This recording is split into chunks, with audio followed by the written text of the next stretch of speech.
¿Me avisan si ya estamos en el aire, por favor?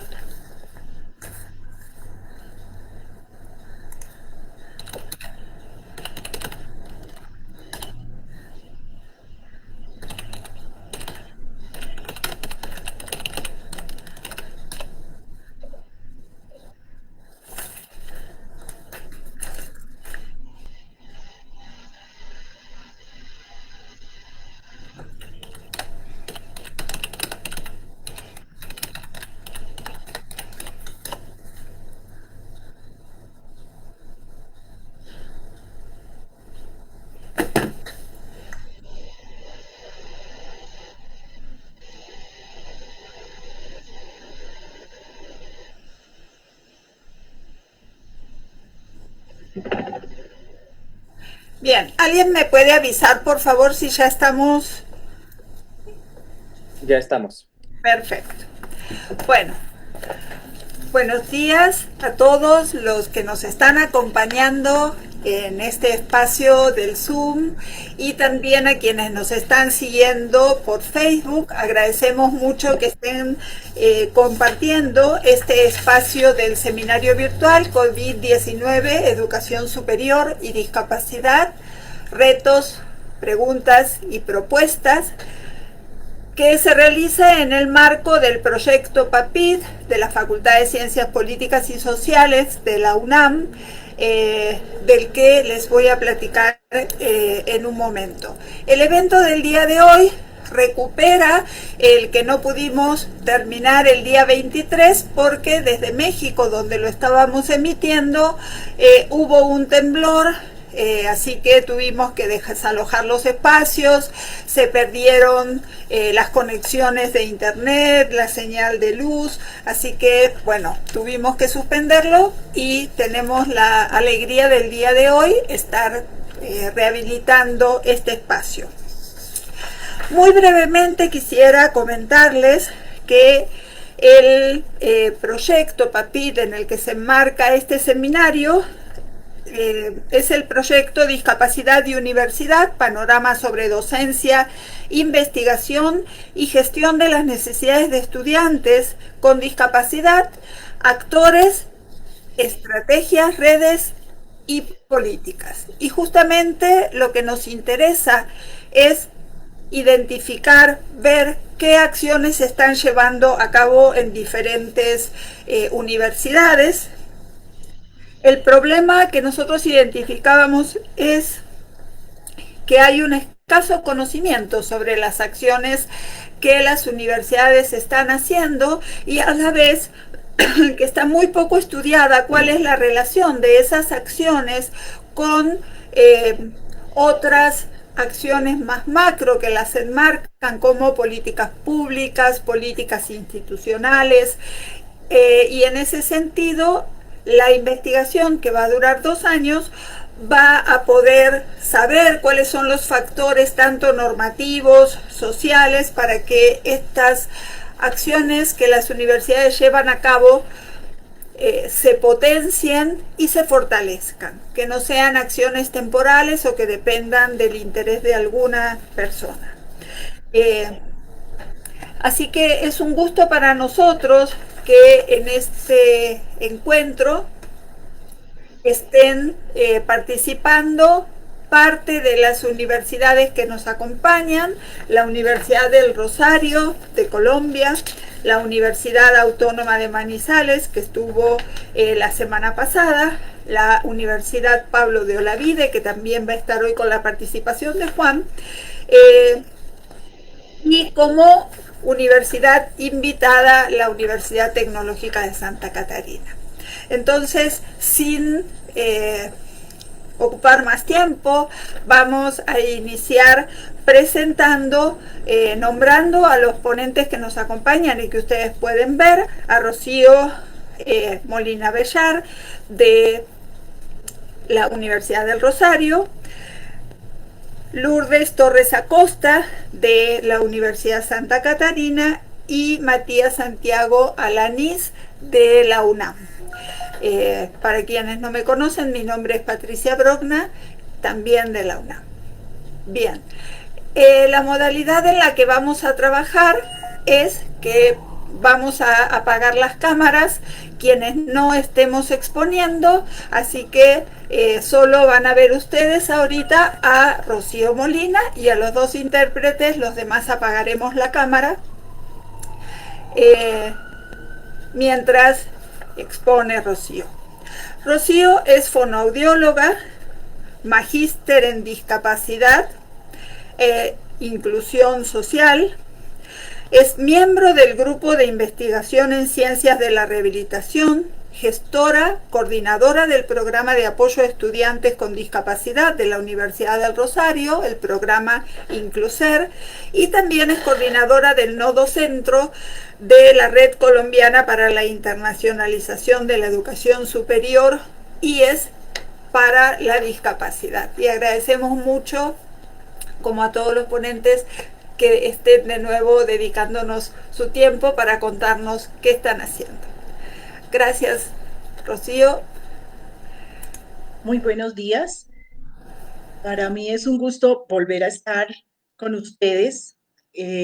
Agradecer a Pato, a nuestra colega y a todos este esfuerzo que hacemos por volver a estar con ustedes el día de hoy, debido a el percance que no fue agradable para nadie en la jornada del temblor de México. Esperamos que todos hayan estado bien y daré paso entonces a la presentación para contarles un poco acerca de lo que estamos realizando en la Universidad del Rosario, pero además también pues estar mm, alineados con muchos trabajos en red, porque como lo dijo Pato, yo soy miembro de la red, la universidad es miembro de la red y estoy representando también el Nodo Centro en Bogotá, que somos más o menos ahorita en la red 25 universidades. La Universidad del Rosario está trabajando en un lema hace algún tiempo de universidad con todos. Y en este momento en donde tenemos tantos procesos, tantos avances, donde se habla diferente de la inclusión en la educación superior, pues denominé mi conferencia Una acción con sentido, la práctica reflexiva. Una palabra que ha aparecido y con la que nacimos muchos realmente. Esto de la práctica ha sido central para aquellos que estamos atentos a la inclusión, porque de ahí es que se han creado escenarios, políticas, momentos, personas. Y ante esto de hacernos preguntas, desafíos y tener algunas respuestas, pues yo centré la presentación en una pregunta que hace bastante tiempo he trabajado con algunos estudiantes en sus proyectos de investigación y es referente a esa misión y visión de cada proyecto institucional de las instituciones. Cuando uno lee, cuando uno investiga, encontramos muy claramente párrafos muy bien escritos, con rutas, con proyectos a 5 a 3 años. En el caso de la Universidad del Rosario, estamos en la Ruta 2025, donde aparecen también en varias misiones y visiones un currículo flexible, posiblemente toda esa atención integral, satisfacción de necesidades de los estudiantes, y poco a poco se ha venido observando, creo que volveré a hacer una investigación de cómo ha sido el cambio a través del tiempo, porque pues han cambiado los escenarios, las políticas, las acreditaciones institucionales y por lo tanto entran bastante bien la palabra de cómo se adapta esta universidad o esta institución y además la palabra de inclusión. Nosotros creemos que en todos estos misiones y visiones que he revisado, esto de formar hombres íntegros, además con ética, muy conocedores del país, pero además propender por las necesidades del país, es donde creemos que hace falta un desarrollo puntual. Cuando queda bien escrito, por supuesto, esa es nuestra línea de trabajo, una misión y una visión clara, pero además tenemos que desagregarla, tenemos que darle cuerpo, tenemos que escribir cómo se va a hacer, porque si no nos queda en el pensamiento que aparentemente sí somos incluyentes, pero no sabemos después cómo hacerlo, con qué rubro presupuestal, con qué personas, a quiénes recibimos. Entonces, ya habíamos oído en la sesión pasada y estamos alineados. Me encanta ver que todos estamos casi alineados en que estos tres elementos de cultura, política y práctica nos atraviesan en el trabajo de la educación inclusiva. Y fíjense que si leo de para arriba está la práctica, está la política en el medio y está la cultura de primero, porque eso es lo que necesitamos. Pero si vuelvo yo a la palabra práctica, como esa expresión compartida de la política referida a comportamientos, a hacer eso propicio de interacción, superando barreras, fíjense que a veces se queda ahí. ¿Es necesaria la política? Se han preguntado y nos hemos preguntado en muchos escenarios, sí. Yo sí creo que es necesaria una política, precisamente porque cuando hablamos de misión y visión, no nos queda exacto qué es lo que se hace y la política no pasa. Las personas sí pasamos, los interesados pasamos, pero dejamos una política, dejamos algo que se tiene que cumplir y que tiene que con el tiempo, pues por supuesto, ir evolucionando. Y lo más importante, la cultura. Por lo tanto, por eso, cuando nosotros hablamos de práctica en la Universidad del Rosario, iniciamos con eso. Se crea primero un programa de apoyo, un programa con muchas acciones, un poco diseminadas, se crea desde el 2008 y en el centro se tiene absolutamente al estudiante con ese objetivo de acompañar, también de formar profesores, también de mirar esa línea de accesibilidad con quien se trabaja, qué hacemos con la parte administrativa, qué hacemos con el bienestar del estudiante que acaba de ingresar en igualdad de condiciones. Este programa nace en el 2008 después de una serie de proyectos de investigación porque teníamos además que justificar muy bien por qué creemos en esto, por qué vamos a transitar hacia la inclusión, más allá de un lineamiento y una normativa, ¿cierto? Más allá de esa práctica y también ir creando esa cultura. Ese fue nuestro primer desafío. Y después vino entonces, ante esas actividades que posiblemente sentíamos un poco desagregadas, que teníamos que trabajar en grupo, que teníamos que trabajar en equipo, que una perspectiva de diálogo era urgente, porque si no se quedaba desdibujada las acciones. Por lo tanto, encuentran ustedes en estos nombres mucho más en negrilla resaltado, aquellas instancias que en este momento son los que están liderando el trabajo y que en el centro, vuelvo y digo que la práctica estuvo presente primero, la tecnología, el trabajo con el Departamento de Comunicaciones, hablar con biblioteca, pero después tuvimos entonces que llamar y tal vez sentarnos todos y decir, bueno, dirección administrativa, necesitamos tecnología, medio universitario, recreación, deporte, todo aquello de la interacción. La vicerrectoría académica en este momento, hace ya unos 3 años, lidera el programa de inclusión, equidad y convivencia. Se crea una dirección de estudiantes que es una sombrilla impresionante, grande para cobijar la diversidad. No estamos hablando solamente de la discapacidad. Desde esta perspectiva de diálogo hablamos de la diversidad, entra Hábitat, todo el proceso de admisiones para saber quiénes son, dónde están, qué necesitan y por supuesto las redes.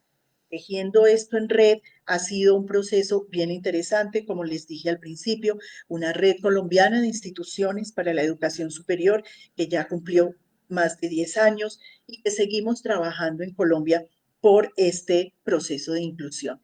¿Cuál fue el otro desafío? Ampliar la cobertura. Si yo hago una perspectiva de diálogo, por supuesto que es para ampliar la cobertura. Ampliar la cobertura no solo en trabajo, no solo en estudiantes, sino en ideas. Por lo tanto, la biblioteca se compromete con los procesos tecnológicos, lo mismo lo de Hábitat en diseño universal, todas las facultades en la parte sustantiva nuestra, como es docencia, investigación, extensión. En esta docencia y en lo que ustedes observan de facultades, se tiene un núcleo común con asignaturas obligatorias, con asignaturas selectivas que transitan el núcleo de aprendizaje, como una lengua de señas, como una lectura braille, como tecnología de asistencia, como aquella cátedra de discapacidad y sociedad para poder entender en dónde estamos. También tenemos entonces todo el trabajo desde la dirección de estudiantes para esta mesa de educación, el plan decenal, el índice de inclusión y por supuesto, como había dicho, las redes. Las redes tan importantes, somos miembros fundadores de la red colombiana, pero también de la red interuniversitaria latinoamericana y del Caribe, y esto definitivamente después de un tiempo desde este trabajo colaborativo entramos a tener otros desafíos, a crear rutas para la inclusión y la convivencia. Aquí aparecen digamos que unas tres rutas muy claras, que es la que veníamos trabajando con estudiantes con discapacidad. La ruta 2 porque entramos en un proceso en donde tenemos que pensar qué pasa con los chicos con discapacidad intelectual y en la Universidad del Rosario se compromete iniciando con un proyecto y generando en este momento una ruta que ya les voy a comentar, está dentro de la universidad.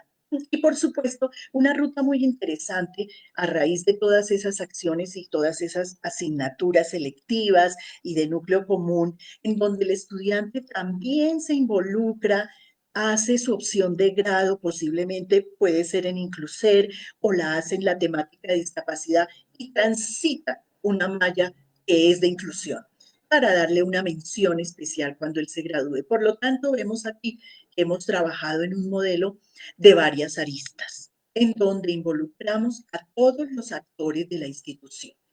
Como quinto desafío, entonces, tenemos que esas trayectorias de aprendizaje tienen que exponerse de una manera clara. Por lo tanto, cuando nosotros tenemos el proceso de admisión, cuando encontramos además que hay estudiantes que tienen que mirarse para ver dónde es que podemos hacer el ajuste razonable para esa trayectoria, para cambiar la ruta, pero llegar al mismo punto. Tenemos entonces procesos, por supuesto, de conocimiento básico, una mayor complejidad y aquel conocimiento complejo de este estudiante. Y por ello, estas trayectorias van desde lo transversal, como ustedes observan, cosas y asignaturas como la lectoescritura, el razonamiento, el segundo idioma. Otra trayectoria que es integral, todo lo de liderazgo, emprendimiento. Queremos estudiantes de todo tipo y diverso con ese sentido de emprendimiento que los lleva a tener una autonomía y libertad profesional. Y por supuesto, actividades curriculares y extracurriculares. Todo aquello de inclusión, gestión de proyectos que está ahorita en este momento muy a la vanguardia porque trabajamos sobre casos, sobre proyectos. Muy bien, tenemos entonces también un sexto desafío que se convierte ya y que está en construcción, porque si venimos de pensar en que quiénes entran, cómo aprenden, pues tenemos que crear un modelo. Se llama un modelo de permanencia. Este modelo de permanencia es circular, como ustedes lo ven, está en construcción, tengo que decirlo. Vamos a trabajar unas estrategias de ingreso que ya están bastante consolidadas, pero ojo, el egreso también es responsabilidad nuestra porque no en vano vamos a transitar 5 años, 4 años con un estudiante para que cuando al salir no tenga cómo tener autonomía y no se le dé trabajo. Por lo tanto, estamos trabajando en este modelo de permanencia que busca identificar los principales riesgos de deserción del estudiante. Fíjense que aquí pueden ser diferentes, no solo la discapacidad, porque la discapacidad, que puede ser ese elemento, está unido aún más y aún más y aún más a una situación socioeconómica, a un entorno familiar, y aquello se nos vuelve un proceso de barreras que los tendríamos que trabajar para que se vuelvan facilitadores en esa permanencia con calidad del estudiante. Fíjense que entonces este modelo circular en donde estamos haciendo todo ese análisis, es muy posible que vayamos a consolidar en este año, pero centrado y escrito, como dije al principio, en una política. ¿Quién va a estar a cargo de las estrategias académicas? Pensamos que todos. Estamos haciendo formación, no pensamos que haya profesores inclusivos y profesores no inclusivos. Necesitamos que todos estemos en el mismo camino, en la misma línea, en el mismo pensamiento. En ese profesor que si alguna vez dijo, ¿qué hago con este estudiante? Ya no lo piense de esa manera. Sepa que él tiene un reto y es un reto pedagógico. Es un reto que le sirve absolutamente a todo su grupo, no al único que está sentado con él en su clase. Entonces, fíjense que este modelo de permanencia en donde hablamos de estas estrategias, incluso aparecen las de financiación, porque definitivamente esto de pensar en la inclusión y de pensar en cómo transita el estudiante es para que permanezca. No es simplemente para abrir las puertas, no es simplemente como han respondido algunas instituciones, sí, esta universidad recibe estudiantes con discapacidad. Bueno, ¿y qué hace? ¿Cómo lo evalúa posiblemente en su clase? ¿Tiene establecido un mayor tiempo para ese examen? ¿Qué es eso de que yo recibo estudiantes y contestan también acerca de la accesibilidad desde la movilidad? Es interesante pensar que hay gente que cree que hablar de inclusión es poner rampas a veces y colocar un ascensor. Y ya vimos esos elementos tan amplios con los que inicié y con los que todas las universidades en este momento nos alineamos, de cultura y de política, pero también de práctica. Por lo tanto, creo que esto de escribirlo y demostrarlo tiene que, por supuesto, en mi sexto desafío, la política inclusiva, una política en donde tenga todos aquellos lineamientos, aquellas estrategias y donde sea explícito, no que quede implícito en que sí, esta universidad, pues miren la visión, ellos sí piensan en que necesitan trabajar por país, por necesidades, por la inclusión, que es una palabra que está en este momento en la agenda política de los tomadores de decisiones de las instituciones. Eso es claro. Yo quiero ser clara en que está escrito en la agenda política, porque además, por lineamiento normativo, por proceso de acreditación institucional, las universidades ya tienen que mostrar hechos. Y esta política tiene que estar muy bien desarrollada, muy bien explicada. Y aquí, pues, incluiremos, por eso aparece en proceso. Yo espero en una próxima reunión poder decir que ya está, no en proceso, sino está firmada, aprobada, y que toda la comunidad académica de mi universidad estará atenta a lo que se dice en esa política, así como está la política de becas, así como está la política para proyectos de investigación, para becas, para muchísimas cosas. La política incluirá un elemento, un acuerdo que hable de la inclusión. Entonces, posiblemente también de pregrado y, perdón, de posgrado, porque tenemos estudiantes con discapacidad acudiendo a las aulas y a las facultades para hacer sus estudios posgraduales. Por lo tanto, estos son dos elementos muy importantes. Y el séptimo desafío, les comento que fue este programa de transición a la vida adulta. Este programa de transición a la vida adulta lo lidera la doctora Inés Elvira Restrepo, una líder impresionante que ingresa con un proyecto y trabajamos en su proyecto de investigación y se queda. Se queda porque vemos que no podemos seguir diciendo que hacemos algo y de pronto no lo cumplimos. Entonces, en ese momento, la universidad escribe también un documento, se hace un convenio, ellos están en la Universidad del Rosario, tienen sus salones, tienen sus profesores, interactúan con población de las otras facultades y de algunas clases. Sus prácticas son en los escenarios de biblioteca, de cafetería, de museo, de archivo histórico, de secretaría. Ellos tienen 4 semestres para transitar a la vida adulta y se les certifica desde la Universidad del Rosario. Por lo tanto, ha sido un proyecto bien interesante y tiene muchísimos aliados también, como vemos ahí, Best Buddies, tenemos colegios y han hecho un emprendimiento. Tienen una huerta y trabajan aquellos productos no perecederos.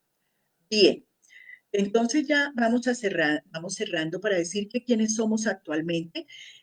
Tenemos entonces otra vez en nuestro centro la palabra prácticas. Es muy importante, pero una práctica bien realizada, bien desarrollada, una práctica que habla del ingreso con esas estrategias de vinculación, habla de las trayectorias, de esos aprendizajes de los estudiantes para poder mirar esas competencias individuales. Todos no pueden estar en el mismo saco en ese aprendizaje. Habla de permanencia y graduación. Por supuesto, una universidad concebida como un modelo holístico donde los estudiantes van a encontrar esas estrategias para permanecer y graduarse. Por lo tanto, ese cuarto momento pues nos habla de ese entorno diverso y plural. Eso es lo que hemos descubierto en este ciclo que vuelve y se presenta de manera circular, porque es la única manera en la que encontramos que todos unidos podemos. Voy a cerrar entonces diciendo que esta punta del iceberg en la práctica reflexiva, a mí me gusta muchísimo mostrarla, porque si hemos visto iceberg, ¿qué hemos visto de ellos? Una punta, ¿cierto? Nunca vemos el fondo. Difícilmente sale ese iceberg totalmente. Y podemos decir que entre lo que vemos nosotros en esa punta del iceberg ha sido prácticas. Y en este momento el tiempo nos ha mostrado que las prácticas inclusivas han hecho la posibilidad de llevar a la participación, que es también lo que se ve en las instituciones. Estas prácticas con ajustes, con adaptaciones, con formación de personal, que ha llevado a la participación del estudiante, porque hemos trabajado esa accesibilidad desde los elementos que sabemos que son la señalética, la movilidad y la comunicación. Hemos tenido tecnología, hemos avanzado en esto de la recreación, el deporte, y no hemos visto, está saliendo, esta punta del iceberg tiene que ser diferente en las próximas reuniones, tiene que estar arriba la política, tiene que verse, tiene que practicarse, tiene que implementarse, porque eso nos lleva a la autodeterminación del estudiante con discapacidad. Eso es lo que nos va a dar. Pero ojo, esta política firmada sin cultura no nos sirve. La peleé mucho tiempo en la universidad, pero después reflexioné, hice una reflexión de la práctica y dije, pues un decreto sin que haya cultura no nos va a servir tampoco. Sin esos valores y sin esas actitudes, no queremos profesores que digan qué hago con este personaje ciego. ¿Qué hace aquí ese estudiante? ¿Por qué sucede? Déjenme decirles qué sucede. No queremos esa cultura. Una política obligatoria posiblemente nos ayuda, pero necesitamos que vaya y transite a algo que es acogida, que es equidad, que es convivencia, una cultura en esos valores, porque obligado, pues es complicado. Cierro entonces con decir que en esto estamos, en una práctica, en una propuesta de práctica reflexiva, donde transversalmente la política sea de equidad y convivencia, y donde todo esto que hemos dicho de estrategias, toma de decisiones, ajustes para un impacto, se convierta en una realidad dinámica. Muy bien decía nuestro libertador aquí en Colombia, que el primer bien es la vida, pero el segundo es el modo de vivir. y creo que todos nosotros tenemos un compromiso en ese modo de vivir. Muchísimas gracias.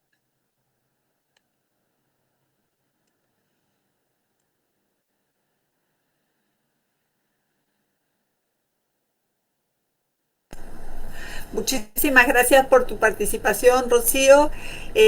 Nos volvemos a encontrar entonces para el cierre y le vamos a pedir si puede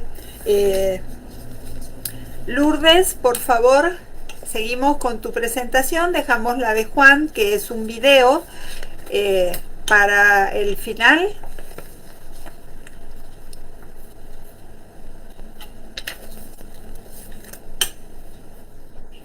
Muy bien, Pato, como tú nos indicas. Bien, sí, dejamos para el final el video de Juan y entonces presento a Lourdes Torres Acosta, a quien muchos de ustedes ya deben conocer. La maestra Torres Acosta es gestora de proyectos de inclusión para personas con discapacidad, egresada de la Universidad Tecnológica de Santa Catarina. Desde el año 2012 es coordinadora e impulsora del programa de educación superior inclusiva para personas con discapacidad, que es un programa que ha sido reconocido a nivel internacional como un programa de apoyo integral no asistencialista de educación inclusiva para estudiantes con discapacidad de nivel superior, ubicado en Santa Catarina, Nuevo León, México.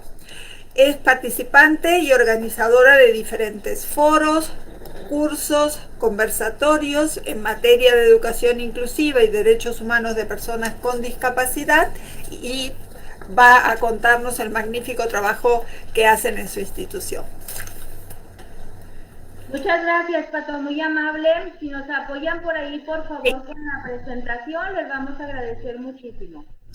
Sí, déjame salir.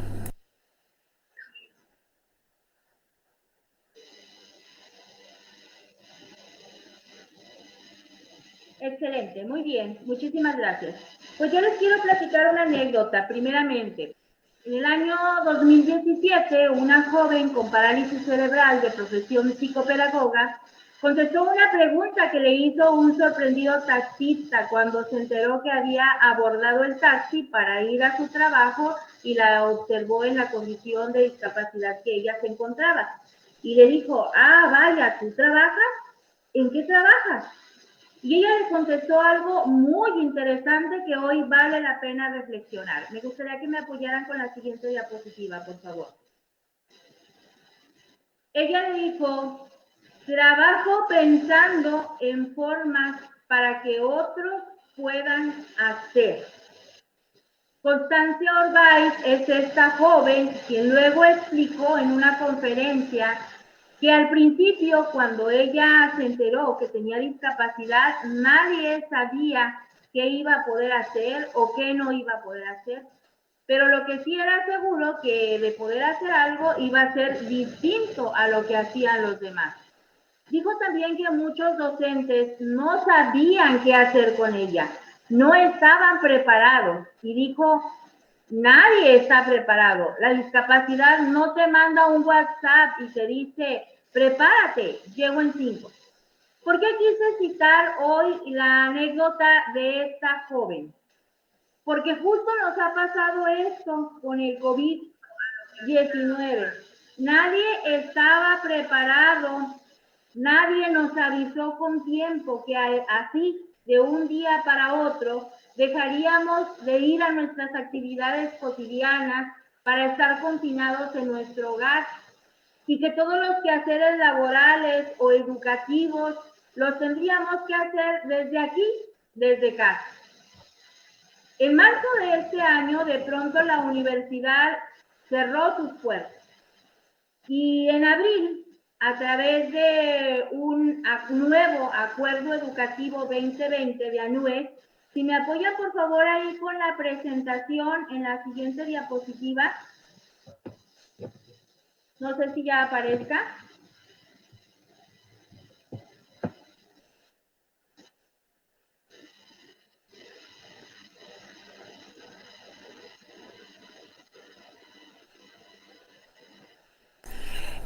Lulú, estamos viendo la de Planeación Estratégica 2020. Correcto. Sí. En ese se me quedó yo creo congelada aquí mi pantalla, Pato, pero precisamente a través de este nuevo acuerdo educativo 2020 de ANUYES se le dio una respuesta a las instituciones de educación superior en México para enfrentar la crisis del COVID. Y la segunda vertiente principal textualmente dice: continuar las actividades de docencia e investigación y difusión de la cultura con el apoyo de una amplia gama de herramientas tecnológicas que implica lo que son aulas virtuales, plataformas de comunicación remota, repositorios, bibliotecas y materiales digitales, entre otros. Y así se tenía que hacer, no había más opción. La pandemia estaba afectando gravemente la educación como muchos sectores más y dejó expuestas fuertes deficiencias, como la ausencia de una capacitación docente adecuada para incorporar las tecnologías de la información a la experiencia pedagógica, o también la precaria adaptación digital para la enseñanza en línea de los materiales didácticos que solo se usaban de forma presencial en las diversas asignaturas y que no contábamos con políticas también que garantizaran, por ejemplo, el acceso a Internet y dispositivos con fines educativos para los estudiantes en el país.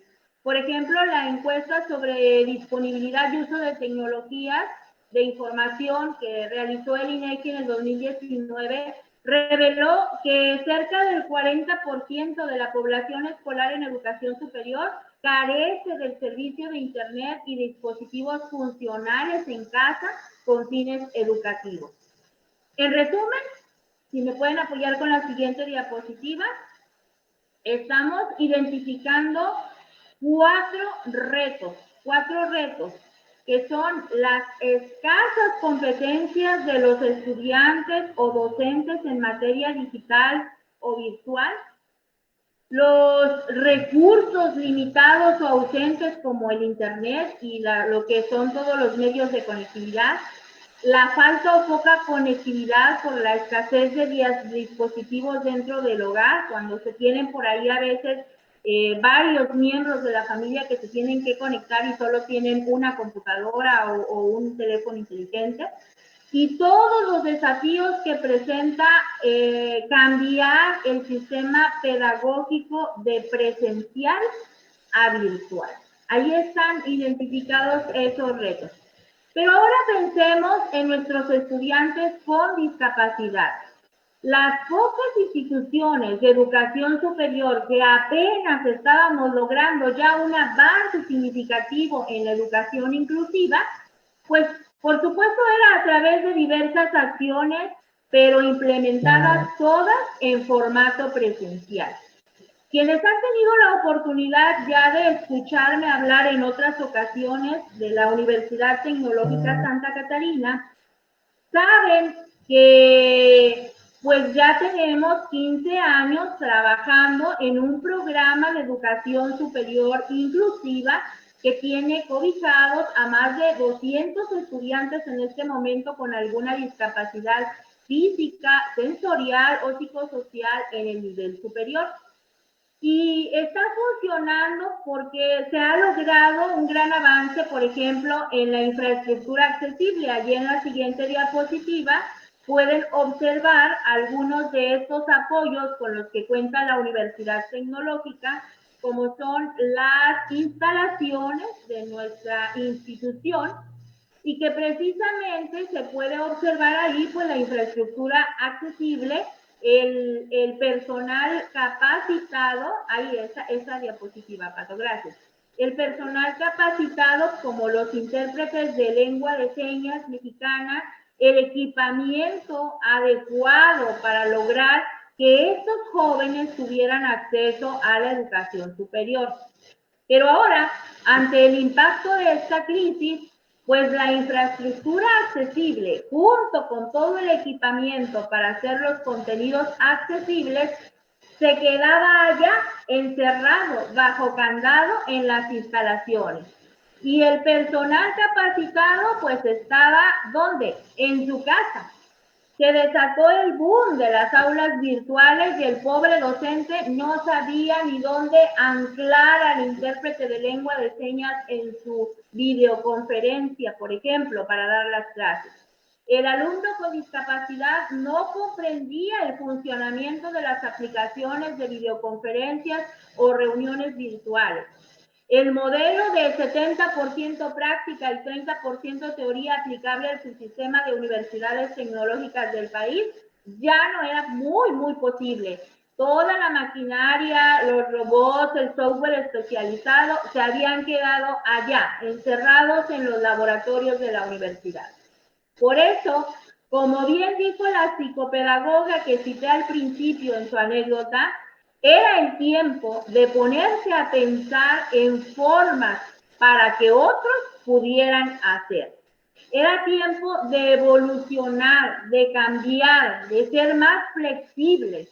En nuestro caso, de volver a aquellos inicios cuando comenzó el programa de inclusión en nuestra institución en el año 2004, donde comenzamos a trabajar con base en ensayo y error. Y aunque aún después de 2 meses de crisis, ya casi 3, es difícil prever el panorama futuro y el impacto final que pueda tener el cambio de modalidad de enseñanza-aprendizaje a mediano y a largo plazo, estamos convencidos de que ser más flexibles y continuar trabajando por la educación inclusiva es bastante significativo para garantizar el derecho a la educación de las personas con discapacidad.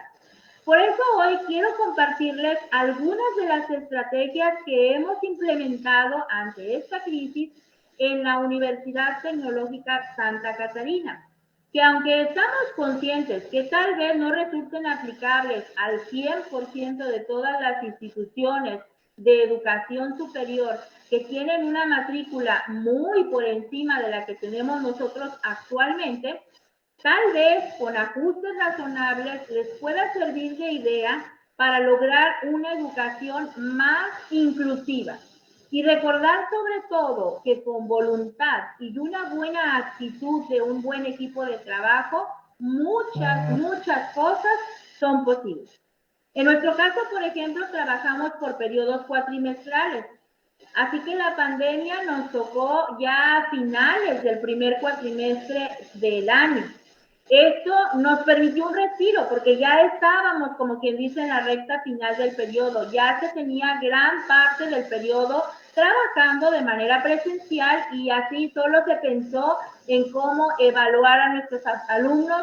Afortunadamente la universidad ya contaba con un formato en línea para la evaluación, formas de revisar proyectos finales o trabajos a través de correos, redes sociales, etc. Y se logró satisfactoriamente el cierre del periodo. Lo interesante vino después, cuando al inicio del segundo periodo cuatrimestral, en mayo de este año, todo el proceso de enseñanza-aprendizaje ahora sería en línea, sería de forma virtual. Por eso, la primera acción, si me apoyan ahí con la siguiente diapositiva, por favor. La primera acción para enfrentar el impacto de esta pandemia en la educación superior inclusiva fue, por supuesto, recabar información. Toda la información posible. Sabemos que no se pueden generar estrategias si no conocemos a qué nos enfrentamos o qué necesidades específicas tenemos. Por eso, documentarnos bien, conocer sobre todo ante el cambio de modalidad los mayores detalles posibles fue imprescindible. ¿Y dónde íbamos a obtener esta información? Pues con los actores principales. ¿Quiénes eran estos actores principales? Nuestros propios alumnos con discapacidad, nuestros docentes y el personal de apoyo a la inclusión educativa que labora en nuestra universidad, y por supuesto, quienes ahora han resultado durante esta pandemia los principales apoyos en el hogar, los padres y los familiares cercanos de los estudiantes con discapacidad. Por eso, inmediatamente en el Departamento de Inclusión de la UT se conformó una comisión para sondear las necesidades. Se realizó una encuesta a cada estudiante con discapacidad a través de llamadas telefónicas, a través de mensajes o de redes sociales para determinar primeramente cuál era la situación con respecto a su conectividad, si contaban con acceso a internet o con dispositivos funcionales para poder conectarse a las clases que ahora iban a hacer en línea y entregar sus actividades en tiempo y forma. Esta encuesta se logró realizar en 2 días de mucho trabajo, pero dejó al descubierto mucha carencia al respecto, lo cual ya no era novedad.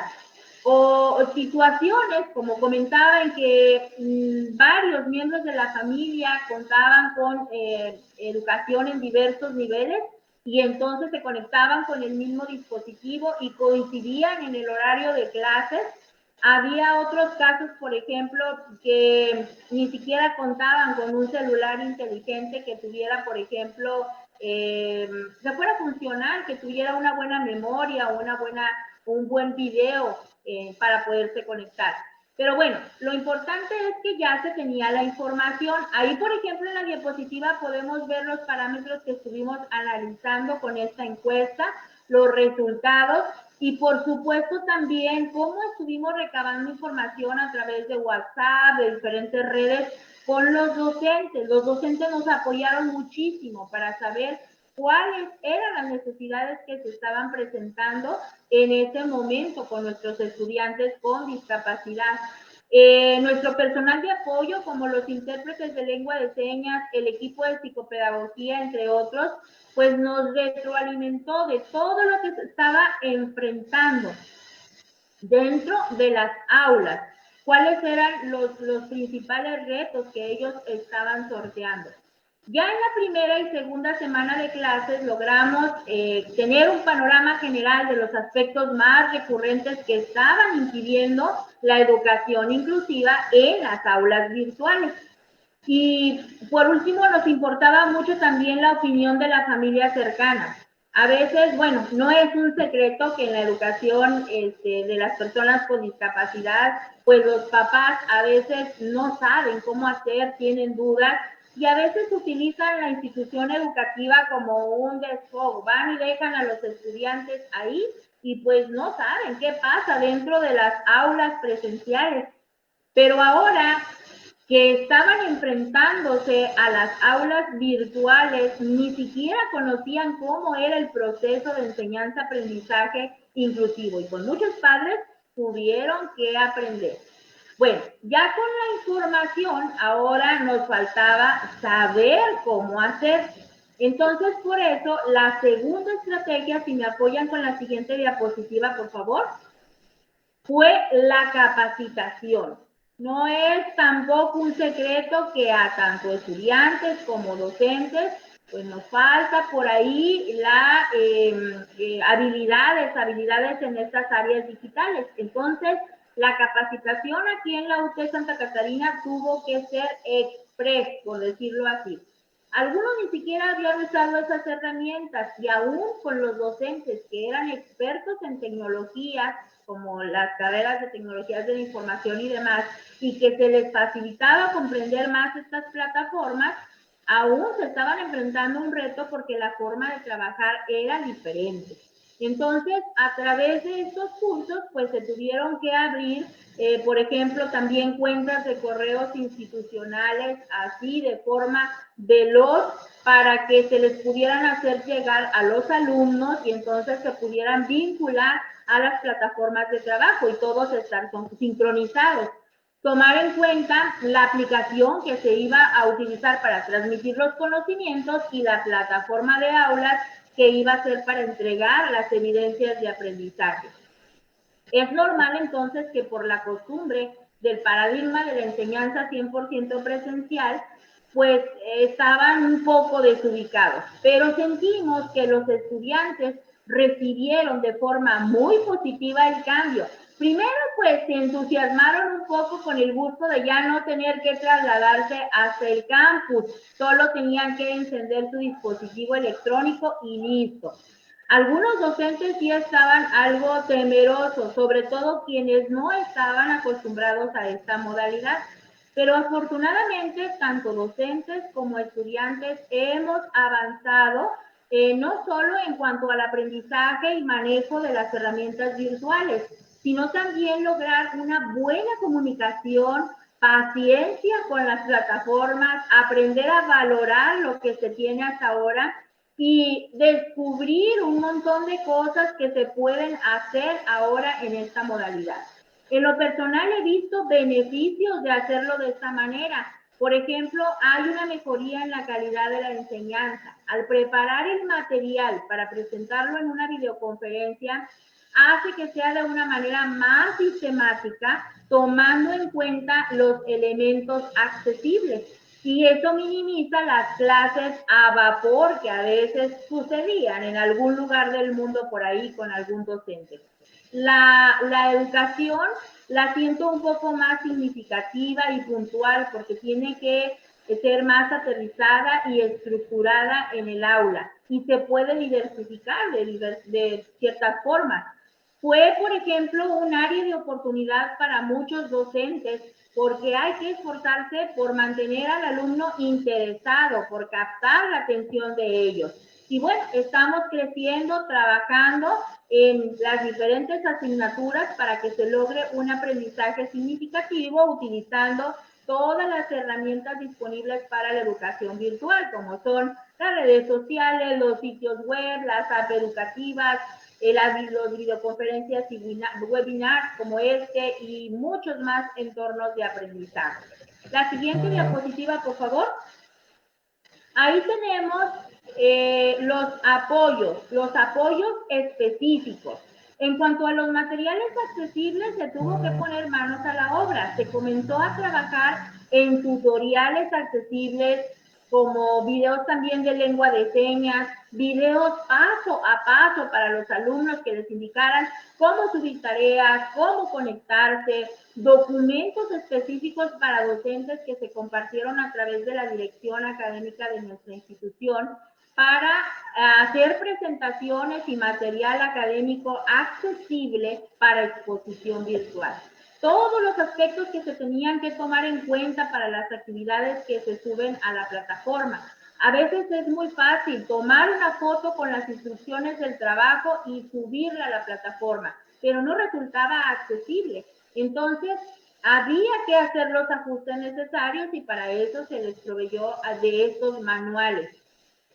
También se hizo hincapié o énfasis en tener mucho cuidado con el peso del material que se sube, comprimirle lo más posible al alumno para evitar el consumo innecesario de datos de aquellos que no tienen una conexión ilimitada al servicio de Internet. Y pues la realidad es que sigue siendo un reto. Sí consideramos que incluso muchos dispositivos tienen un espacio de almacenamiento limitado entre muchas cosas y entonces ahí hay un importante desafío.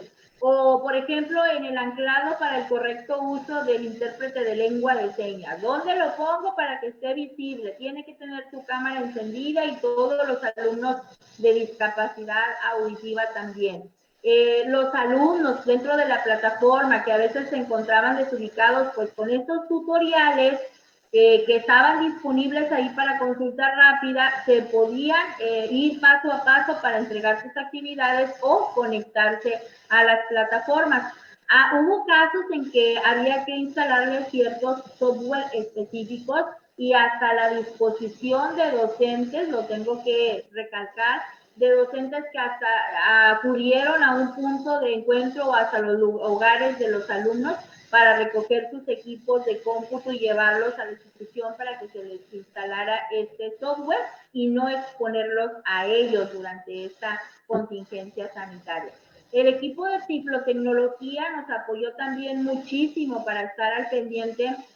Había evaluaciones que no resultaban accesibles porque todo se tuvo que subir rapidísimo y entonces pues hablarle por teléfono al alumno, leerle el examen, teclear la actividad para poderla transcribir y hacerla accesible con el lector de pantalla, entre muchas cosas. Por ejemplo, se hizo un tutorial para poder que ellos, los alumnos ciegos, utilizaran una aplicación que se llama Be My Eyes, donde conecta a personas ciegas con voluntarios para leer algún documento que no es accesible. En muchos casos, pues se requiere de esa asistencia telefónica específica. Hubo otros casos también de jóvenes con discapacidad psicosocial, donde tenía que requerir el apoyo del psicólogo vía telefónica, porque se comenzaron a estresar con el confinamiento, con el que no lograban conectarse, eran propensos a las crisis de ansiedad propias de su discapacidad, y los padres llamaban con confianza para atender la situación. Se canalizaba de inmediato para una respuesta en el momento y que los psicólogos pudieran apoyarnos en este aspecto. Aún así, pues no es novedad. A todos nos ha afectado el encierro y los estudiantes con discapacidad no han sido la excepción. Estamos conscientes de los más altos niveles de deserción que se pudieran presentar en estos meses. Por ello intentamos prever un poco. ¿Cómo? Monitoreando el desempeño académico y conectividad de los estudiantes. Revisamos sus estados de avance académico, con cuáles asignaturas ya cumplieron, con cuáles se les está dificultando, para poderles proporcionar la ayuda de manera oportuna antes que se vean presionados en tiempo por el cierre de las actividades. Todo es un trabajo en equipo. Hay que trabajar a veces mucho la parte emocional, la parte motivacional, para que se hagan diversas estrategias para métodos de estímulo al estudiante. No solo ellos están pasando por la crisis de la educación virtual, no, también en el entorno familiar, económico, social y mucho más, está impactando tremendamente en todos.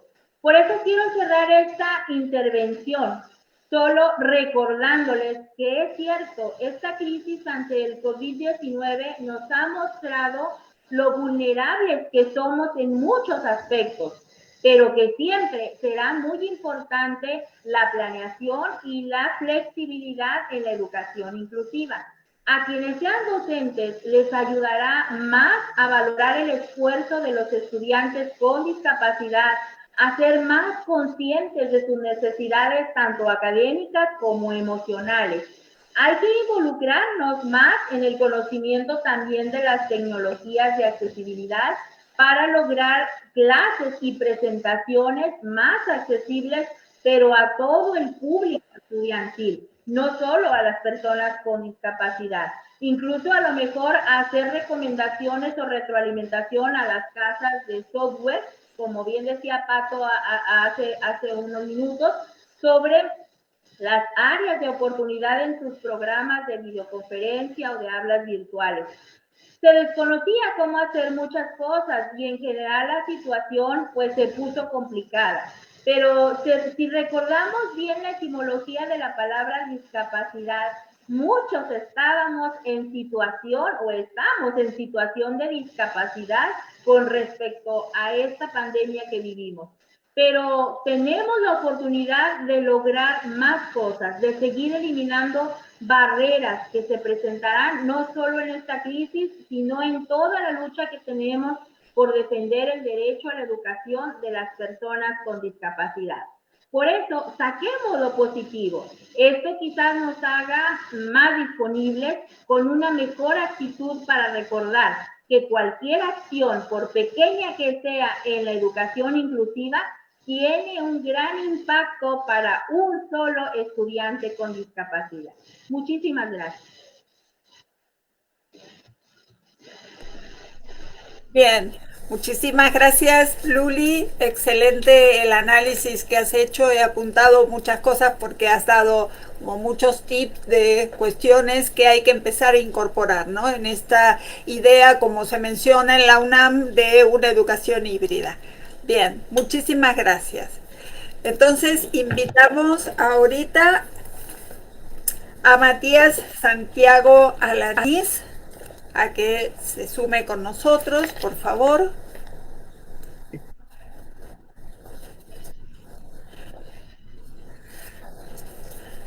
Hola, Matías. Presentamos al licenciado Matías Santiago Alanís. Matías es egresado con mención honorífica de la licenciatura en Políticas Sociales y Administración Pública de la UNAM. Es un colega en la UNAM. Actualmente colabora como prestador de servicios profesionales en la coordinación de Universidad Abierta, Innovación Educativa y Educación a Distancia en la UNAM. Es también profesor de asignatura en nuestra facultad. Muchísimas gracias por haber aceptado estar con nosotros y te escuchamos, Matías.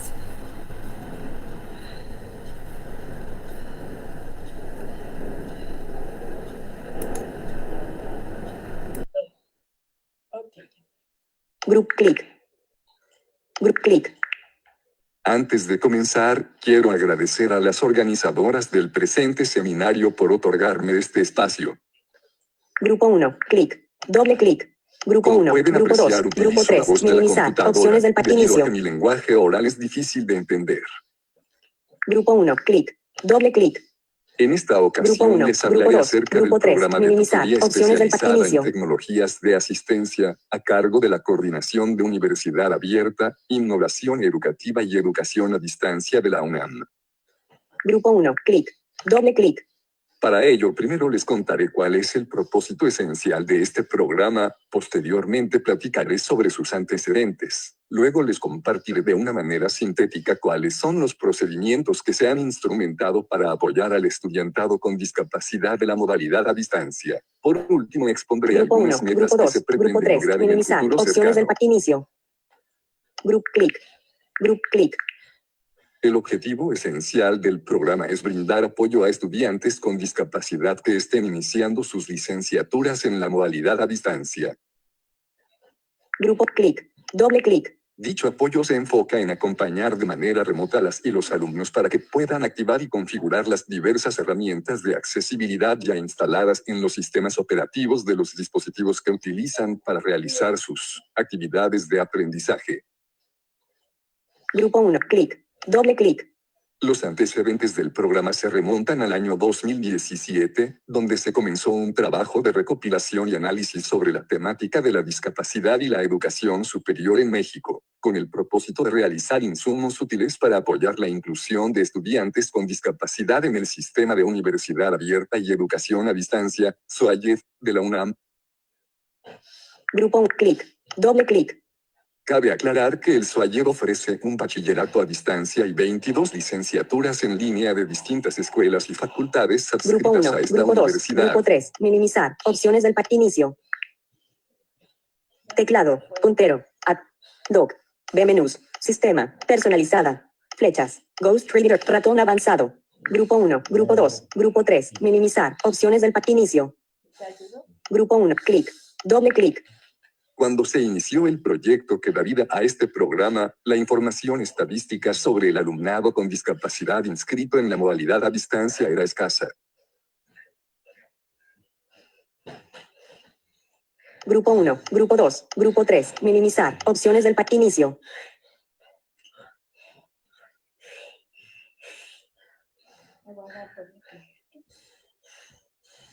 Como apoyo para conocer a dicha población, se diseñó un cuestionario basado en las recomendaciones del Grupo de Washington sobre estadísticas de la discapacidad. Este cuestionario actualmente es aplicado a la totalidad de aspirantes que toman el curso propedéutico de ingreso al SUAYED. Grupo 1, clic, doble clic. Gracias a los datos obtenidos a través del instrumento ya explicado, se pudo identificar que el 85% de aspirantes que reportaron tener discapacidad afirmaron tener dificultades para ver aún usando lentes. Grupo 1, clic, doble clic. También referían no utilizar ninguna herramienta de accesibilidad para manejar mejor sus dispositivos con los que accedían a Internet. Grupo 1, clic, doble clic, arrastrar y salir. Grupo clic, doble clic, arrastrar y salir. Grupo 1, grupo 2, grupo 3, minimizar, opciones del pack inicio. Tomando en cuenta lo anterior, junto al hecho de que hoy en día todos los sistemas operativos cuentan con herramientas o funciones de accesibilidad ya instaladas, Group clic. Doble clic.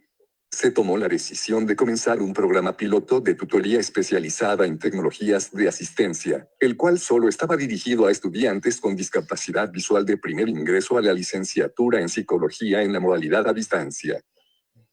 Group clic. Doble clic. Arrastrar y salir. Group clic. Doble clic. Arrastrar y salir. Grupo 1. Clic. Doble clic. Grupo 1. El concepto Grupo de 2. tutoría Grupo que 3. se aplica Minimizar. en el Opciones programa del se define inicio. como el proceso mediante el cual se realiza un acompañamiento y una intervención educativa a cargo de académicos sobre estudiantes de niveles superiores, quienes a través de estrategias y acciones personalizadas buscan la retención escolar, así como el éxito académico de las y los tutorados, teniendo como meta su formación integral. Grupo clic. Doble clic. El procedimiento que se siguió, tanto en el programa piloto como en el actual, es el siguiente. Grupo clic. Doble clic. Identificar a las y los alumnos que afirmaron tener un tipo de discapacidad durante el curso propedéutico. Grupo 1. Clic. Doble clic. Mandar un correo electrónico con una carta de invitación al programa y con una petición para que respondan un formulario, colocado en la plataforma de Google, con el fin de obtener un primer acercamiento a sus necesidades tutoriales específicas. Group clic. Doble clic. Una vez que las y los estudiantes contestan el correo del formulario, se comienza formalmente el proceso de tutoría. Grupo 1. Grupo 2. Grupo 3. Minimizar. Opciones del inicio. Grupo 1. Grupo 2. Grupo 3. Minimizar. Opciones del inicio. El proceso inicia a través de correos electrónicos o por medios de la plataforma de WhatsApp con una entrevista, cuyo propósito principal es conocer los requerimientos particulares de las y los tutorados. A partir de sus respuestas se construyen estrategias y acciones tutoriales personalizadas de mutuo acuerdo.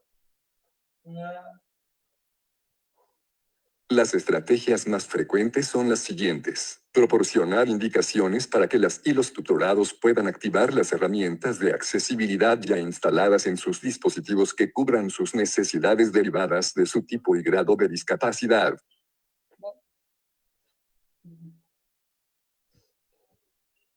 Dar un seguimiento periódico, generalmente semanal, buscando que las y los tutorados se sientan acompañados en su proceso de aprendizaje y con la confianza suficiente para solicitar un apoyo que contribuya a su buen desempeño académico. Grupo clic. Doble clic. Para finalizar el proceso de tutoría se realiza una entrevista breve, con el objeto de que las y los tutorados puedan evaluar el programa desde su propia perspectiva y experiencia. Grupo A 1. Clic. partir de los Doble datos clic. recabados Arrastrar en y el programa salir. piloto y en el vigente se pueden distinguir dos tipos de perfiles. Grupo clic. Doble clic. Arrastrar y salir. Por un lado están las y los tutorados con discapacidad visual moderada que requieren la asistencia de la tecnología solamente en ocasiones esporádicas. Grupo clic. Doble clic. Y por otro lado se encuentran las y los estudiantes con discapacidad visual severa que ya manejan lectores de pantalla para poder utilizar sus dispositivos, pero que requieren apoyo para transformar las lecturas que no están en formato de texto. Grupo 1. Grupo 2. Grupo 3. Minimizar. Opciones del inicio. Grupo 1. Grupo abajo. Arriba. Izquierda. Derecha. Salir. Grupo 2. Abajo. Arriba. Izquierda. Derecha. Salir. Grupo 1. Clic. Doble clic.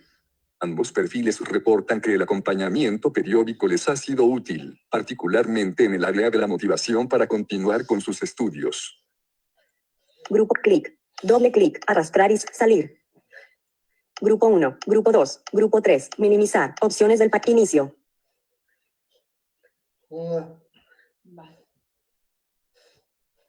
Es de destacar que debido a su naturaleza totalmente en línea, el programa no se vio afectado en ningún momento con la actual emergencia sanitaria.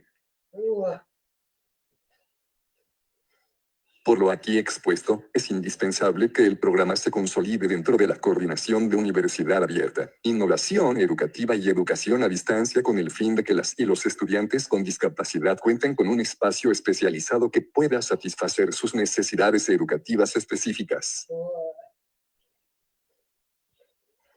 Además, se necesita que el programa edifique alianzas con dependencias de la UNAM dedicadas a atender aspectos relacionados a la temática de la discapacidad, con el objeto de que los requerimientos de las y los tutorados sean cubiertos adecuadamente. También se pretende elaborar un curso en línea para formar a las y los alumnos de la modalidad a distancia interesados en proporcionar tutoría especializada a sus pares con discapacidad de primer ingreso. Como pudieron apreciar, el programa de tutoría especializada en tecnologías de asistencia fue ideado e instrumentado a partir de los requerimientos detectados en el estudiantado con discapacidad de la modalidad a distancia. Por lo anterior, puede ser una herramienta eficaz para la retención escolar del alumnado con discapacidad de primer ingreso. Debido a ello, el programa puede ser retomado y mejorado por otras universidades para atender las necesidades de su estudiantado que tenga discapacidad o alguna otra condición de vulnerabilidad. Agradezco su atención.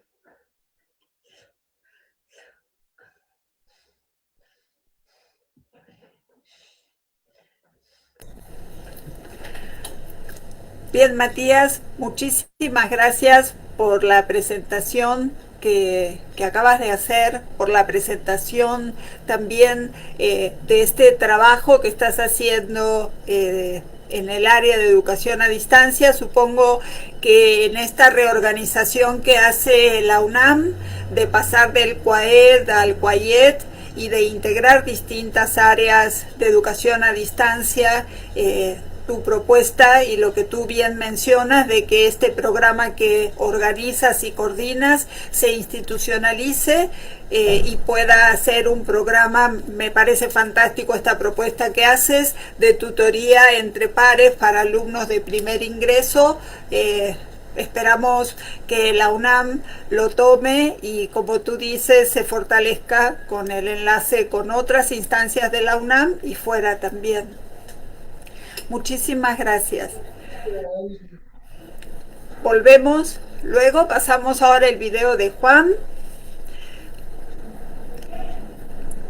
y volvemos luego con los ponentes para las preguntas. Les vamos a pedir a las personas que nos acompañan, antes de pasar el video de Juan, un segundito por favor, a las personas que nos acompañan por Face, que las preguntas las hagan en mayúsculas, poniendo para quién es la pregunta, por favor, y algún correo o algún contacto, por si no llegan a responderse todas ahorita, que los ponentes se puedan luego contactar para iniciar el diálogo que quizás no va a dar este espacio, ¿verdad? Bien, antes de pasar el video, Juan estuvo el 23 con nosotros, pero el día de hoy no podía, entonces su presentación la mandó grabada. Juan Vázquez Garrido es licenciado en Psicología por la Universidad de Sevilla, es máster en Terapia Cognitivo-Conductual de la UNED, ha hecho cursos de desarrollo profesional en Psicología Clínica y Educación, trabajado como orientador en varias instituciones de secundaria de Andalucía y desde el año 2006 como técnico de la Universidad Pablo Olavide de Sevilla. Bien, ahora sí, agradeceré si pueden pasar su video.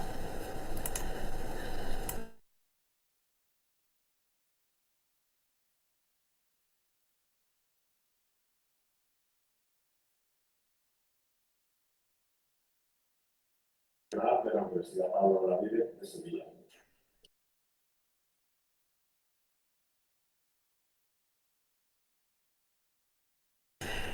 Perdón, no se escucha el audio.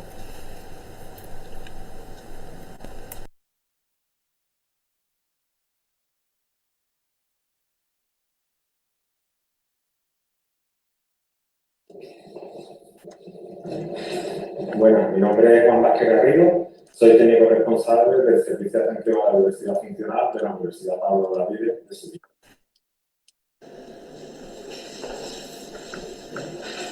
Bueno, mi nombre es Juan Vázquez Garrido, soy técnico responsable del Servicio de Atención a la Diversidad Funcional de la Universidad Pablo Olavide de Sevilla. Agradezco esta oportunidad de difundir el trabajo que venimos realizando desde las universidades para atender a las personas con discapacidad y concretamente en la situación de pandemia que tenemos en nuestra universidad, que hemos sufrido en nuestra universidad. Yo soy psicólogo, licenciado en Psicología por la Universidad de Sevilla y llevo... Voy a detenerlo un momento. Me parece que, Yamit, no estás escuchando el video, ¿verdad? Correcto, no, aquí desde Zoom no lo escucho. Ok, denme un segundo para Gracias. revisar.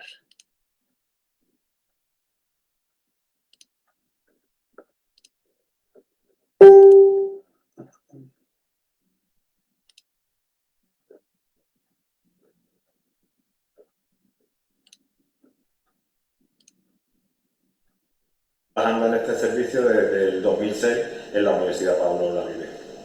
Me gustaría centrar mi ponencia en el trabajo que se ha realizado y también desde un contexto de la situación de España, Europa y nuestra pequeña universidad. Nuestra universidad es joven, actualmente en este curso 2019-2020 diferenciamos entre personas con discapacidad y personas sin el certificado de discapacidad. Este certificado lo tienen por la valoración que se hace en los servicios sociales y tiene una serie de discriminaciones positivas, ¿vale?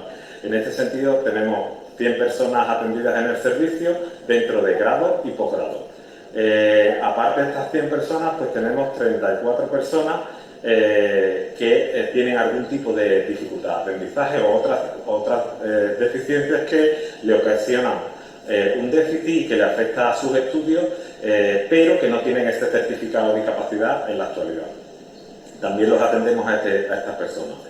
¿Vale? El contexto que quería explicarles se centra sobre todo en la situación de confinamiento y en el paso por las diferentes fases y en el trabajo realizado en estas fases en apoyo a los estudiantes con discapacidad. En España la fase empezó con el confinamiento el 13 de marzo. El 13 de marzo nos tuvimos que ir todos a nuestros domicilios y se cesaron las actividades presenciales en todas las universidades, en todos los centros educativos en España. Se cerraron también todos los negocios y se pasó a una situación de confinamiento. En esta situación de confinamiento, pues la situación fue de incertidumbre y de no saber tener toda la información suficiente, por lo que los trabajadores de la universidad nos pusimos al servicio de apoyo de los estudiantes con discapacidad y en este caso lo que hicimos desde el servicio fue contactar con los diferentes estudiantes y ver todos los programas que se estaban llevando a cabo para ver su evolución y su adaptación a la nueva situación de docencia online y confinamiento. Después del 13 de marzo se pasó a una segunda fase, el 4 de mayo, ¿vale? La fase 0. Después se pasó al 11 de abril, del 11 al 24. Después del 25 al 7 se pasó a la fase 2 y del 8 al 21. Y el 22 de junio fue cuando pasamos, digamos, a la nueva normalidad que dictó nuestro gobierno. En este sentido, el aspecto más importante fue que las universidades andaluzas, de las cuales la Universidad Pablo Olavide de Sevilla forma parte, todos los rectores dieron un manifiesto para informar a todos los estudiantes de estas universidades sobre la situación y los planes que se iban a realizar para la docencia y evaluación de este curso. Este documento fue publicado el 11 de abril y posteriormente la Universidad Pablo Olavide publicó una guía completa de orientaciones sobre la evaluación para los estudiantes de la Pablo Olavide en esta situación de docencia online. Fue publicada el 30 de abril y después explicaré algunas características de esta guía. Esta situación que tenemos nos llevó pues eso, a una docencia de presencial. Nuestra universidad es casi prácticamente el 100% presencial, a una docencia online en los domicilios. desde la universidad también se tuvieron que tener en cuenta que los estudiantes estuvieran dotados con las tecnologías suficientes para tener una conexión buena, tener equipos adecuados para poder seguir la docencia online, y tanto para los estudiantes como para el profesorado. Desde el servicio lo primero que nos pusimos es a continuar el seguimiento que hacemos con los estudiantes, pero hicimos más énfasis en los planes individuales y en determinados grados que podían ser susceptibles de tener más problemas de adaptarse a la docencia online. Igualmente tuvimos en cuenta la variable de la tipo de discapacidad, según el tipo de discapacidad, porque las personas, los estudiantes con algún tipo de enfermedad mental o otras características parecidas podrían ser susceptibles de tener más dificultades, más problemáticas a la hora de las adaptaciones a esta nueva situación que nos afectó a todos.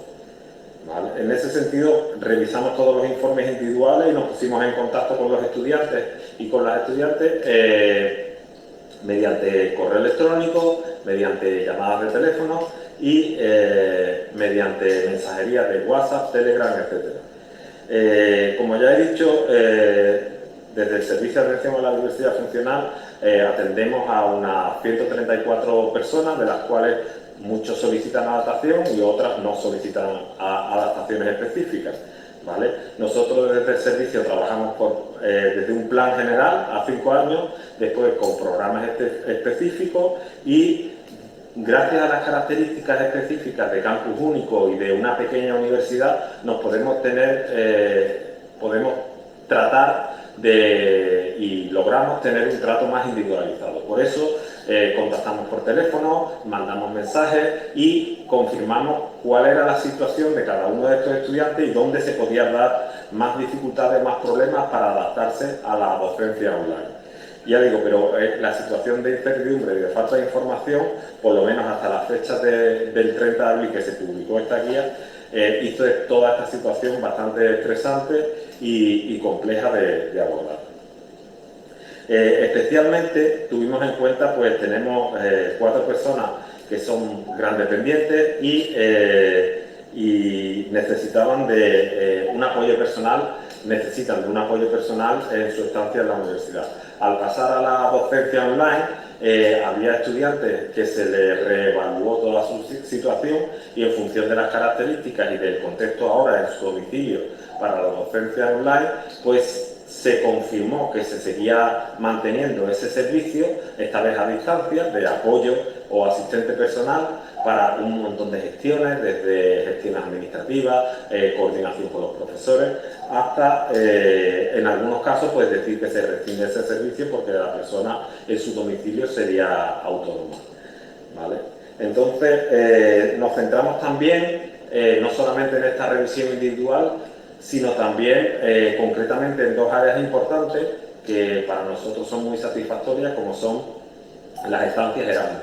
Teníamos 12 estudiantes con discapacidad en estancias Erasmus en Europa y junto con los compañeros de Relaciones Internacionales contactamos con ellos para informarles de la situación y que nos dieran feedback de si decidían continuar en sus países que estaban realizando la estancia o si volvían a España a su domicilio.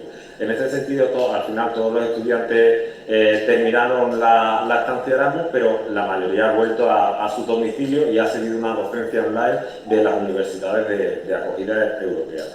Toda esta situación de incertidumbre ha afectado mucho a las estancias Erasmus y a la movilidad internacional, lógicamente. Otro aspecto que nos centramos mucho es el apoyo a los estudiantes que están realizando las prácticas en su grado universitario.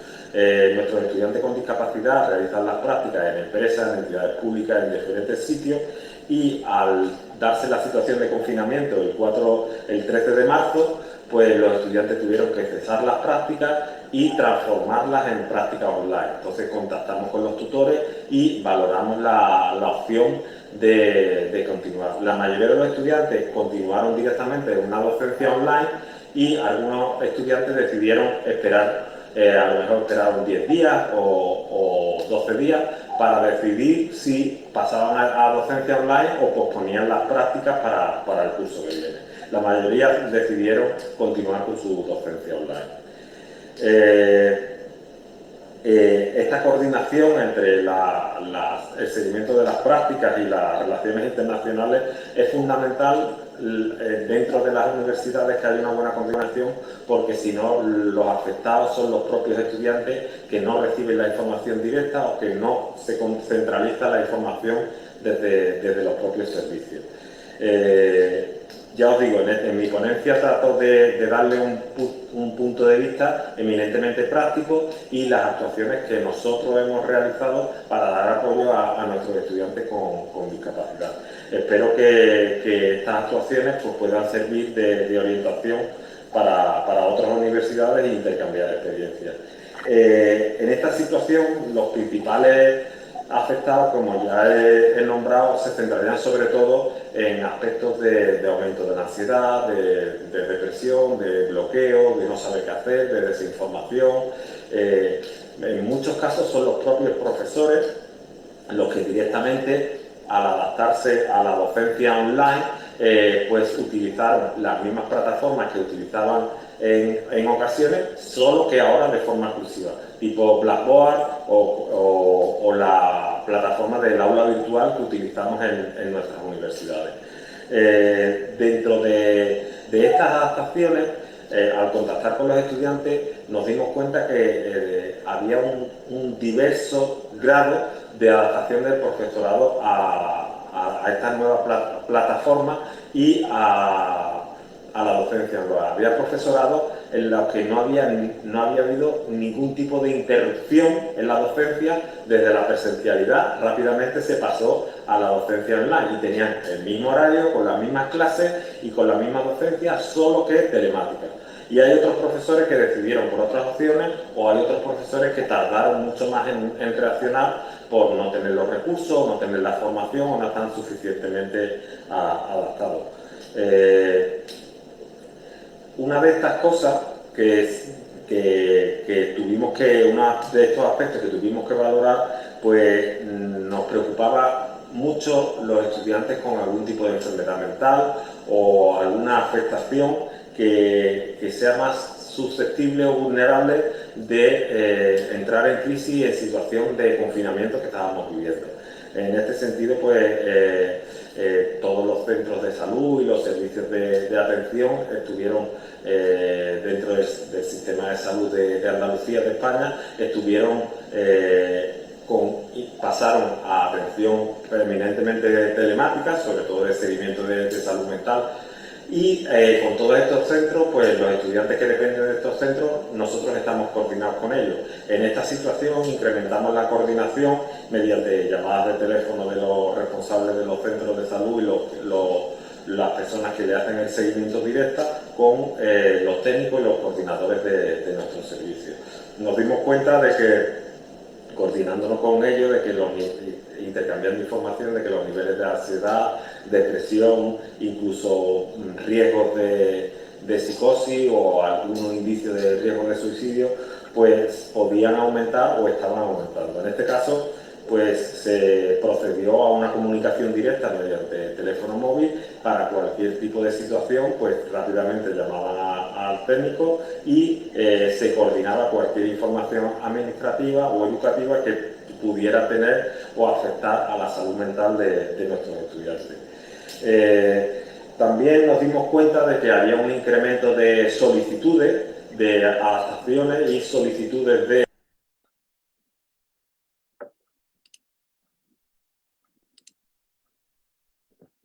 registrado en estos estudiantes, en estos 134 estudiantes.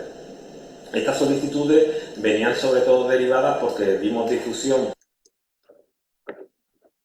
de los diferentes decanatos y los diferentes profesores y a través de los departamentos, en el caso de que tuvieran constancia de que alguno de sus estudiantes pues, tuviera alguna dificultad o tuviera algún tipo de crisis o algún tipo de problemática que ellos pudieran observar que le estuviera afectando y que fuese de una gravedad importante, pues se pusieran en contacto con el servicio.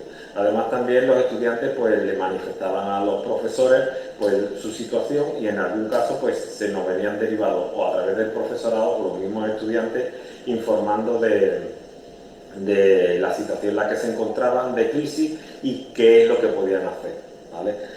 Ante estas peticiones, estas nuevas solicitudes de peticiones, sobre todo que afectan por situaciones de aislamiento, desinformación o bloqueo de nuestros estudiantes, pues actuamos en función de cada caso individual. Estos casos individuales nos centramos sobre todo en situaciones de ansiedad y dependiendo del momento evolutivo en el que se encontrara esa persona, pues se actuaba. Había personas que habían tenido un seguimiento dentro de salud mental y que ahora mismo pues tenían ese vacío de seguimiento y no encontraban el apoyo. Había otras personas que habían entrado en crisis y nunca habían tenido contacto con salud mental. Entonces la orientábamos hacia los servicios de salud mental y le dábamos apoyo en la universidad. Es de señalar que desde el Servicio de Atención a la Diversidad no hacemos terapia y tampoco diagnosticamos, pero sí damos apoyo y derivamos hacia los recursos públicos que funcionan para dar apoyo a estos ciudadanos, a nosotros. En este sentido, pues sí tengo que darle la información de que una vez que el estudiante contacta con nosotros hablemos mediante videollamada o llamada telefónica y le informamos de las opciones que tiene y del apoyo que puede seguir y de la ayuda que puede recibir por parte de los servicios de salud de público, pues entonces el estudiante ya tiene una guía, una orientación y su situación de aislamiento o de desinformación varía mucho y mejora mucho. También señalar que el informe que se publicó el 30 de abril, este informe que publicó la Universidad Pablo Olavide para sus estudiantes, indicó que prácticamente en la mayoría de las ocasiones, o en el 100% de las ocasiones, se pasara a una evaluación online. Entonces, en ese sentido, volvimos a contactar con los estudiantes, puesto que los informes y los documentos que tienen los profesores teníamos que adaptarlos a la situación de evaluación online. En algunos casos pues no requería ningún tipo de adaptación porque el estudiante al contrario estaba mucho más adaptado a estas nuevas tecnologías y en otro caso sí se tuvo que cambiar el tipo de evaluación, el formato, el tiempo de evaluación para adaptarlo a esta nueva situación online. Nos encontramos siempre con algún pequeño porcentaje de profesores que podía ser reticente a hacer estas adaptaciones, sobre todo en el medio online. Pero una vez que se justificó y se contactó con ellos directamente, pues no hemos encontrado ningún problema en ninguna de las solicitudes de adaptación que hemos recibido.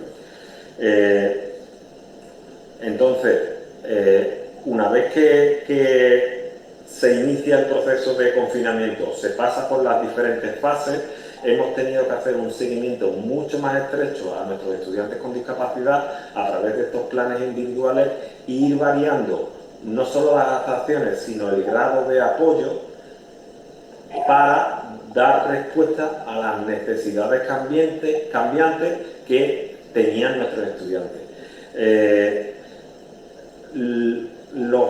La sintomatología o las dificultades que se encontraban sobre todo estaban relacionadas con la falta de información y con la ansiedad, con el bloqueo, qué es lo que va a ocurrir con sus asignaturas, qué es lo que va a ocurrir con sus exámenes.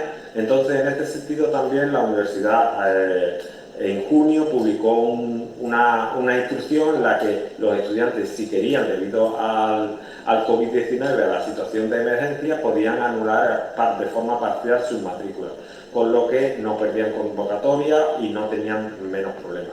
Una serie de estudiantes se acogieron a esta opción, pero la mayoría de nuestros estudiantes con discapacidad pues han realizado sus evaluaciones y han terminado sus exámenes sin ningún tipo de problema, realizando las adaptaciones pertinentes. Por ejemplo, ponemos el caso centrándonos en el caso de estudiantes con salud mental, hemos estado muy pendientes de estudiantes algún tipo de diagnóstico de psicosis, porque la situación de confinamiento ha sido muy dura para estas personas, porque muchas veces son incomprendidas en sus características y a veces es difícil explicarle a su profesorado pues, las adaptaciones que son necesarias, la flexibilidad que hay que tener, la flexibilidad sobre todo temporal y de formato de evaluación.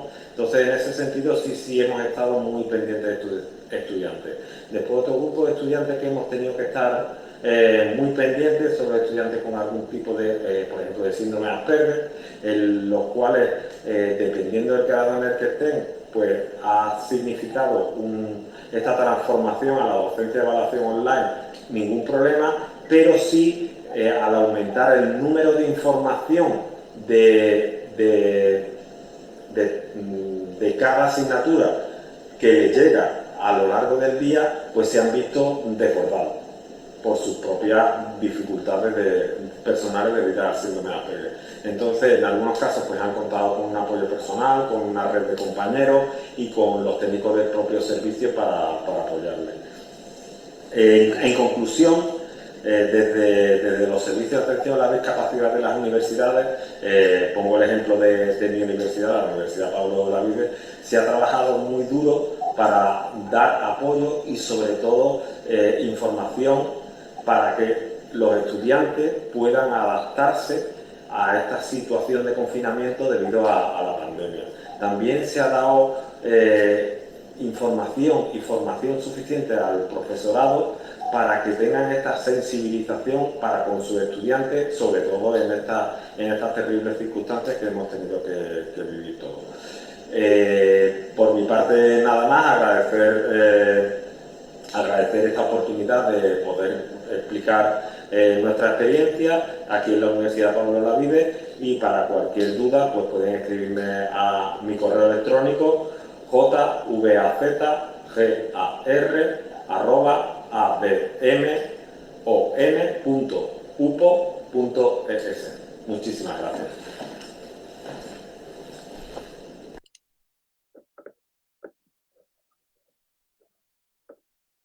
Tu audio, Pato. Agradecemos a Juan que ha hecho el esfuerzo de hacer el video y enviarlo para poder acompañarnos también el día de hoy. Como les decía, él estuvo el 23, pero no hizo a tiempo a exponer.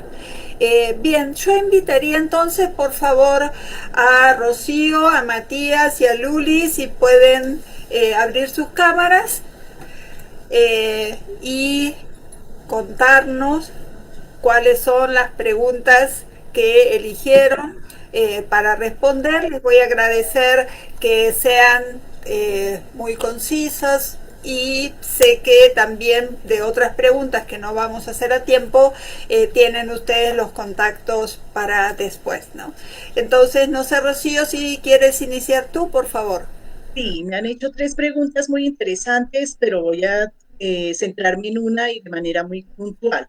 Una fue sobre financiamiento, que es muy interesante y muy importante, pero está mi correo y yo puedo internamente después comentar cómo se ha avanzado en ese tiempo para profesores, en este caso para mí, en la dirección de estudiantes con su grupo de acompañamiento, tutores.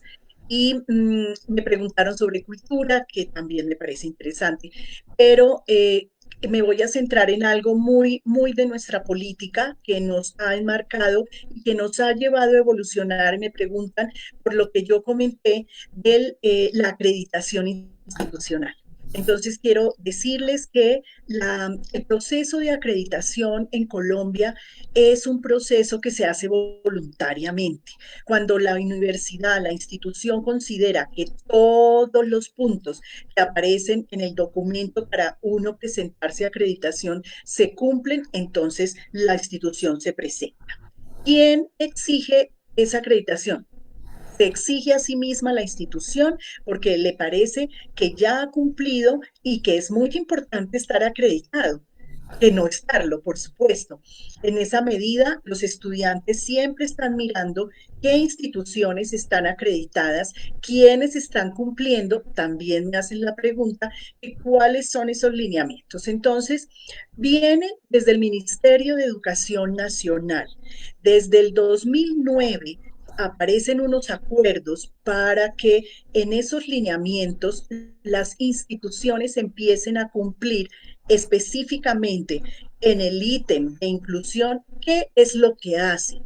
Se quedó un poco leve y suave la solicitud, simplemente como si hubiera una apertura en la universidad, pero después en el 2015 hubo otra reforma y el Ministerio de Educación Nacional crea el Consejo Nacional de Educación Superior y ese Consejo Nacional le da funciones a otro comité que se llama el Consejo Nacional de Acreditación.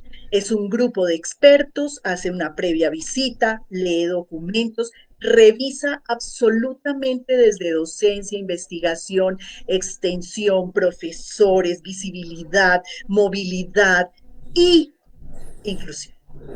Eso ha hecho que las universidades nos movamos mucho más, porque los elementos que están en ese documento para que uno acceda o se presente a ser acreditado, no se aprecia solamente en si usted piensa formar personas íntegras o si piensa en la inclusión, sino que lo tiene que evidenciar. Y eso ha hecho un cambio. Tanto que les quiero decir que tenemos, antier, llegó desde el ministerio a la red el último acuerdo 02 del 2020, en donde se ajustan de nuevo los elementos para que la institución sea acreditada. Tiene más de 80 hojas, estamos en la lectura puntual de qué cambió para la inclusión de la persona con discapacidad en esos elementos. Si estos elementos que a la vez pasada tuvimos que completar para la acreditación internacional, imagínense, hablaba de si teníamos programa de apoyo, cómo era el financiamiento, qué asignaturas transversalizaban este proceso de inclusión, que es lo que hablaba un poco yo de la cultura. Cuando hablemos de cultura, pues tenemos que transversalizar. Y esos ítems tienen que ser muy justificados con documentos, no solamente como pasaba en algún tiempo. Incluser, por favor, escríbanos rápidamente usted qué hizo. No, esto tiene que estar ahora y desde Dirección de Estudiantes, liderado por Vicerrectoría, esta política tiene que cumplirse en el momento que queramos presentarnos a acreditación. Hay visita previa, visita con egresados, con estudiantes, con profesores, hay evaluación y dan un dictamen. Pueden acreditarnos por 4, 6 u 8 años. Entonces, fíjense que ya no nos quedamos solamente en la parte académica, de si hay investigaciones, publicaciones, cuántos profesores, sino usted es institución que hace por el estudiante con discapacidad. A eso se refiere esto de acreditación institucional. Bien, muchas gracias, Rocío, y seguramente es una presión importante para las instituciones para que cumplan, ¿no? Sí, claro. Matías, ¿quieres tú responder la pregunta? Grupo 1, grupo 2, grupo 3, minimizar, opciones del inicio. La voy a hacer de traductora.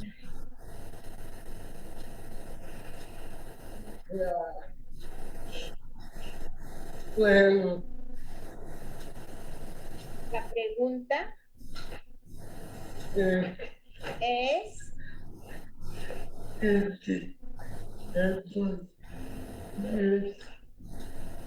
que si el SUAYET ofrece maestrías. La respuesta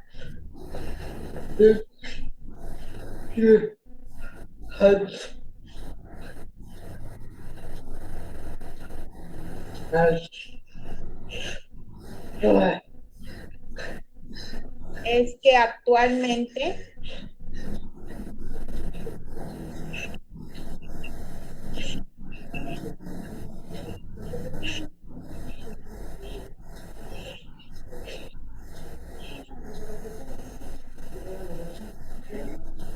Solo. Solo.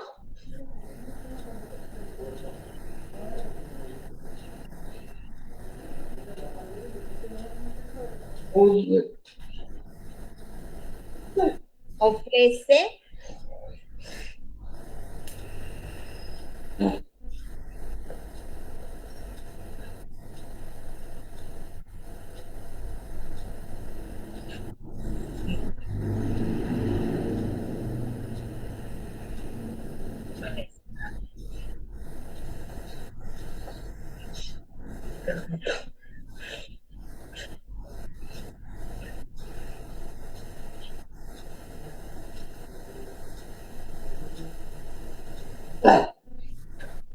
No. 4. ¿Viste 4?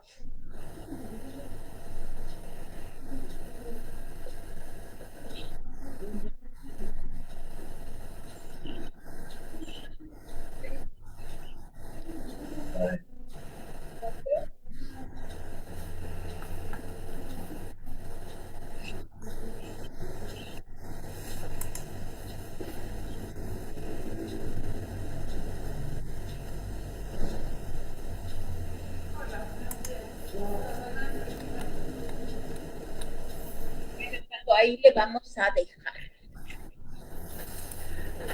¿Puedo decir algo? Sí, estaba buscando en la presentación porque Matías lo refirió en su presentación, las licenciaturas. La pregunta era de maestrías. Ajá. Y pues se tienen que meter a la página de la CUAIED para saber qué maestrías ofrece. ¿Sí? Ajá. Bien. Muchísimas gracias. De cualquier manera, si hay otras preguntas o esta misma que él quiera ampliar la respuesta por correo. Ok, bien. Gracias, Matías. Bien. Lourdes.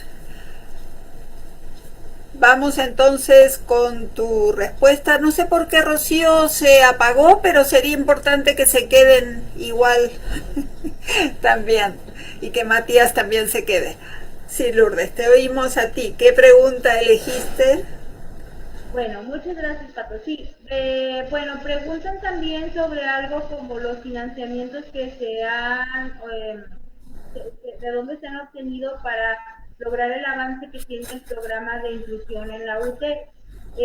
Pues prácticamente estos financiamientos han sido las aportaciones del recurso del gobierno federal. Ahorita sabemos que todo está suspendido debido a la contingencia, pero por ejemplo nosotros hemos aprovechado el recurso que se asigna el gobierno de México a través del programa de inclusión y equidad educativa, que es el PIE.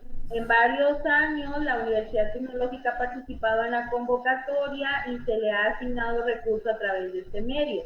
Otro financiamiento es a través de los recursos propios de la universidad.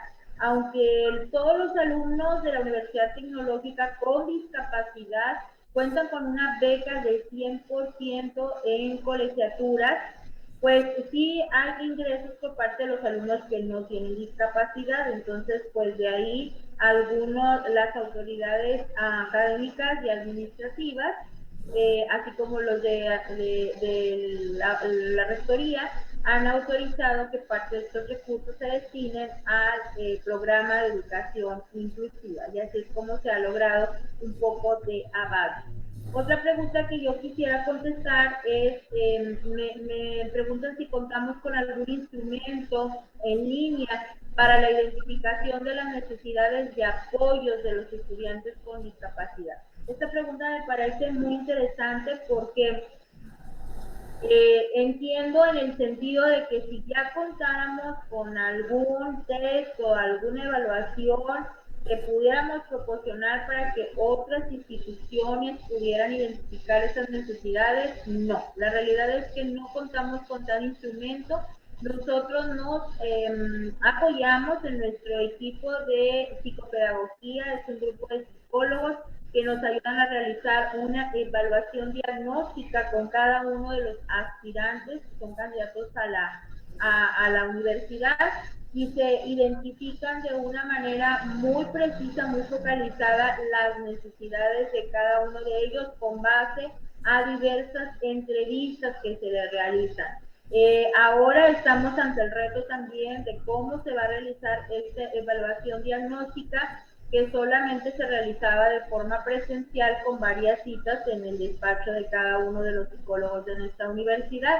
Pero en este caso, pues ahora se van a realizar también por este tipo de medios virtuales, donde se han tenido que adaptar también diversas pruebas psicológicas y muchos aspectos que tienen que ver con la respuesta que el psicólogo recibe en línea, que se van a apoyar también vía telefónica, con algunos envíos de imágenes. Ahí también nos apoyamos con la familia, por supuesto, para poder identificar las necesidades específicas y apoyos que vamos a tener que proporcionar a los estudiantes de nuevo ingreso para el siguiente periodo escolar.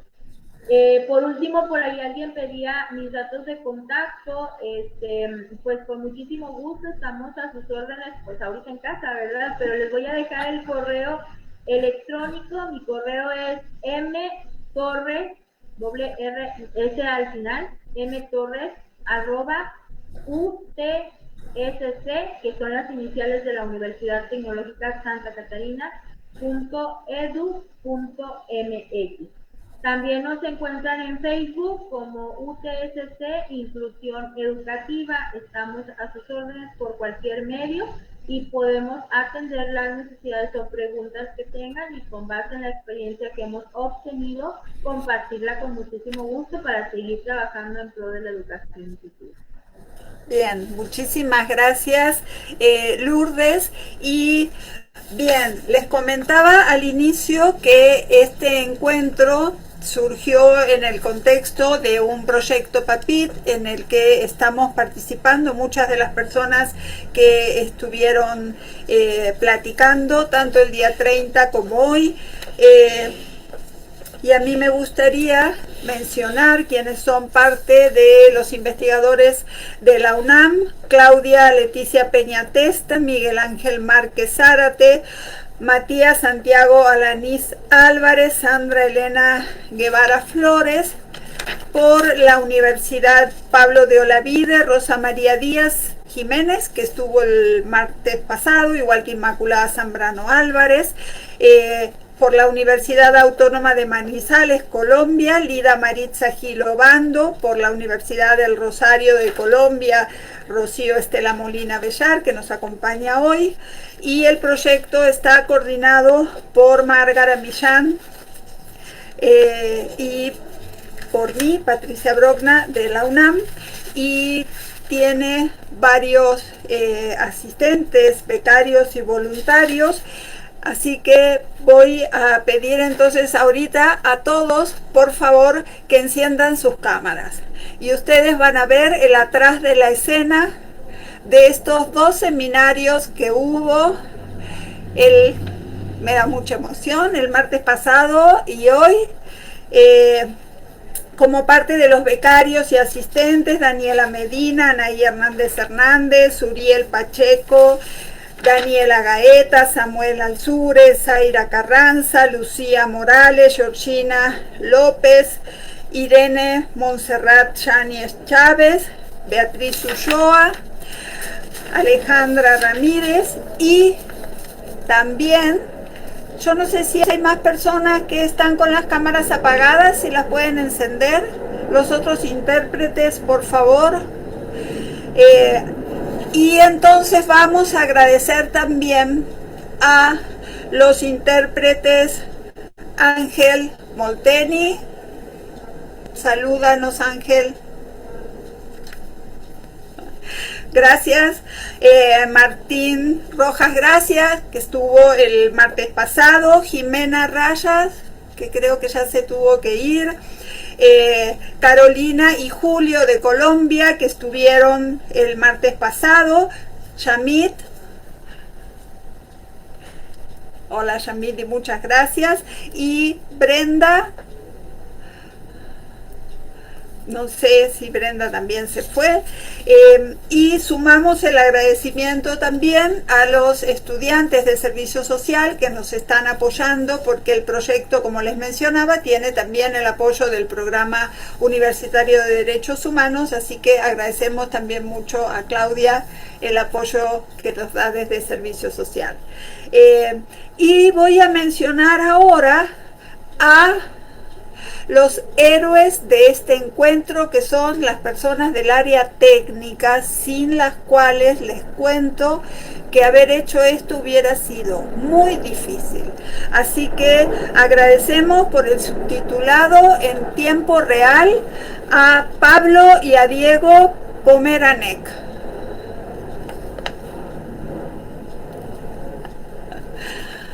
Muy bien, muchas gracias Pablo, y también agradezco infinitamente el apoyo a Antonio Sacruz.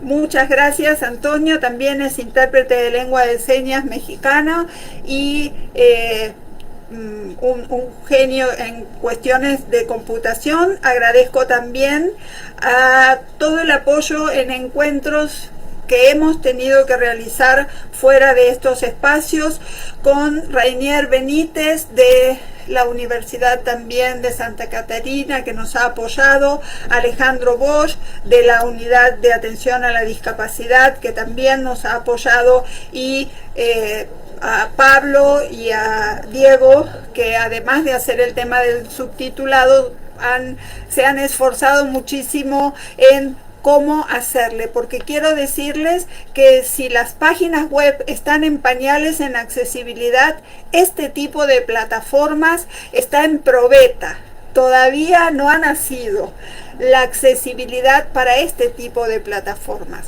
Entonces espero que este haya sido un laboratorio, y en verdad ha sido para todos nosotros un gran aprendizaje de que estos espacios no se van a poder ni generar ni sostener de manera individual, como es el aula presencial. La clase presencial es una persona frente a la clase o con la clase, pero este tipo de espacios va a requerir de muchísimo trabajo en equipo, así que yo agradezco mucho a todos. Muchas gracias. Y entonces damos por cerrado este seminario. Gracias.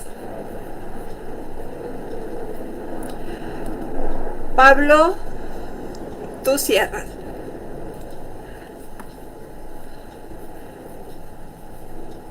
Gracias. Gracias. Hasta luego, gracias a todos. Un gusto, Cora Rocío, volverla a saludar.